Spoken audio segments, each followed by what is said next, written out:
இலங்கை கடற்படையால் கைது செய்யப்பட்ட 22 மீனவர்களுக்கு ஆகஸ்ட் 20 வரை நீதிமன்ற காவல் விதிக்கப்பட்டிருக்கிறது. தூத்துக்குடி தருவைக்குளத்தை சேர்ந்த 22 மீனவர்கள் கடந்த 21ஆம் தேதி மீன்பிடிக்க சென்றபோது இலங்கை கடற்படையினரால் கைது செய்யப்பட்டனர். இது பற்றி விரிவான தகவலை தர காத்திருக்கிறார் செய்தியாளர் ஜெயக்குமார். ஜெயக்குமார், விவரங்கள். தூத்துக்குடி தருவைக்குளத்தை சேர்ந்த தேனிலா என்பவரது படகில் 10 பேர் கடந்த மாதம் 21ஆம் தேதியும், மகாராஜா என்பவரது படகில் 12 பேர் கடந்த 23ஆம் தேதியும் கடலுக்கு மீன்பிடிக்க சென்றிருக்கிறார்கள். அவர்கள் இலங்கை கடற்படையினர் அவர்களை விசாரணைக்காக அழைத்ததாக மீனவர்கள் கூறி வருகிறார்கள்.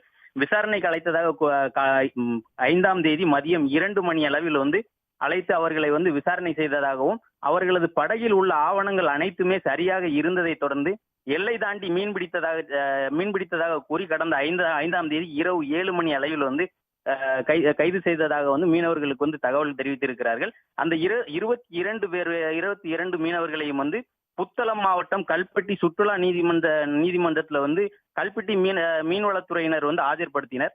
அப்போது வழக்கை விசாரித்த நீதிபதி யோனோ விமலரத்னா அவர்கள் மீனவர்கள் 22 பேரையும் இந்த மாதம் ஆகஸ்ட் மாதம் 20ஆம் தேதி வரை நீதிமன்ற காவலில் வைக்க உத்தரவிட்டுள்ளார். இதனை அடுத்து மீனவர்கள் 22 பேரும் நேற்று வாரியாலா சிறைச்சாலையில் அடைக்கப்பட்டுள்ளார்கள்.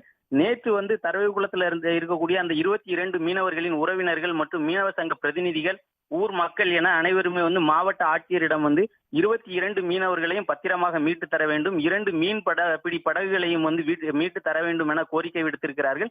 இது பற்றி பாராளுமன்றத்தில் தூத்துக்குடி பாராளுமன்ற உறுப்பினர் கனிமொழியும் பேசி இருக்கிறார்.